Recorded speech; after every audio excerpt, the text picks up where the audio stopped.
रंजना सुदर्शन आगवेकर. नमस्कार.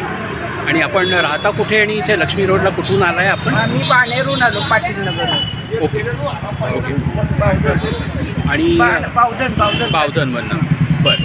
आणि तुम्ही शॉपिंगला सहसा याच भागामध्ये येता? काय प्रकारचं शॉपिंग इथे येऊन करता इथे तुम्ही? येऊन आम्ही कपड्यांचं शॉपिंग करतो. मी 3-4 वाजता येतो.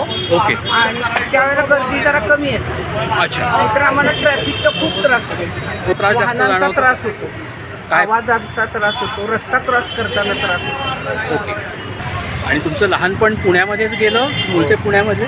हो, आम्ही मूळचे कोकणातले, पण आता हे 20-25 वर्ष इथं बजाज लावलं. बरं बरं बरं. ओके. आधी आम्ही नारायणपेठेतच राहिलो, हां. पण ह्या पार्किंगमुळे आम्ही तिकडं जागा घेतली आणि तिकडं राहिलो. अच्छा.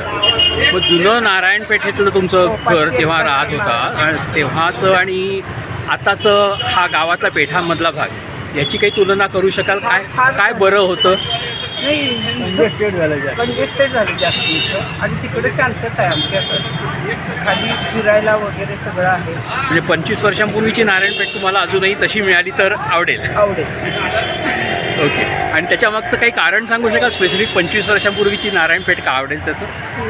जे आपण सुंदर शहर म्हणू शकतो तसं होतं. आता नाही, आता कंजेशन वाढतं.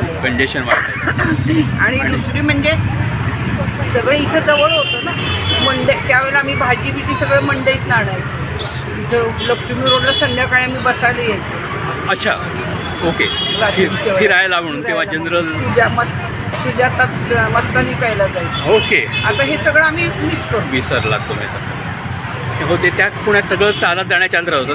10 मिनिटात सगळीकडे चालत जाता येतं तुम्हाला. Very good. ओके, धन्यवाद.